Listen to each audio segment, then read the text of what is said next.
What is going on, everybody? So, I am trying to, as of right now, get caught up on all the films in 2022 that I wanted to see, which is damn near impossible because so many incredible films have been released. I wanted to release my best of list by the end of December, but I feel like it's going to have to get carried over into January just because there's so many films that I want to watch and I make sure I see before I cumulatively make that list. So, right now, I'm just trying to get caught up. You'll see a lot of new releases coming soon because there's so many new release films I want to watch. And the film today I've been very much looking forward to watching, and I just got a chance to catch it the other day. And the film I'm going to talk about today is The Banshees of Inisherin. The Banshees of Inisherin is directed by Martin McDonagh.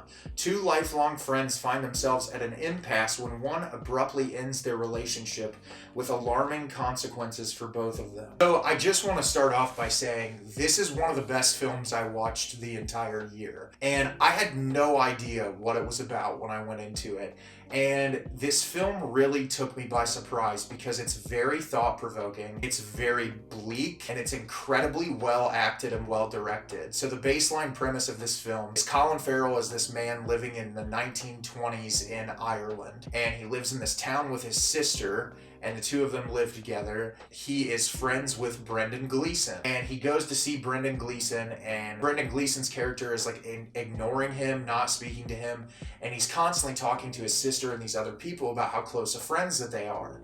And he finally manages to corner him, and he's like, "What's wrong?" And he's like, "I just don't like you anymore." And the film is the two of them are constantly butting heads. You see that Brendan Gleeson's character is a fiddle player and he's very into music and he wants to make music, he wants to create art, but he seems to be completely distracted and annoyed with the day-to-day life and the mundane conversations and the plainness of existence, where Colin Farrell's character is just searching for companionship and trying not to be lonely. He spends so much of his time in isolation and in being by himself unless he's with his sister or with the animals that he takes care of. And so the entire film is him trying to get his relationship with Brendan Gleeson back, their friendship together. And the film goes in a direction that I don't think I ever could have expected, and I don't think I ever would have seen coming. And it is absolutely incredible. It's beautiful and it's heartbreaking. It has some amazing cinematography. The landscape shots in this of Ireland are so beautiful. The color palettes in this thing are gorgeous.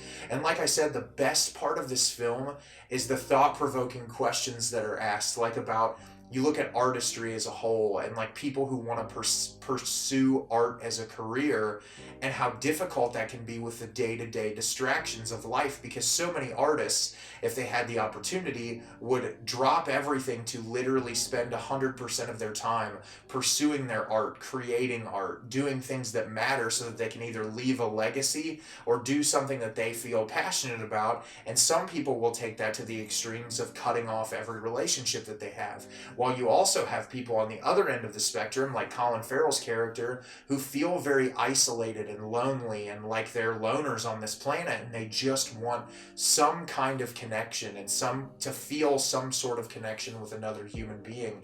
And I think that's something that on both ends of the spectrum that every human being can understand if you've been someone who's wanted to pursue art or if you've just been a person who's felt lonely in your life. And I think the way this movie plays with its dialogue, in the sense that a lot of times it's really funny, it's very hilarious the way that these people act, even though they're talking about very dark subject matter at times.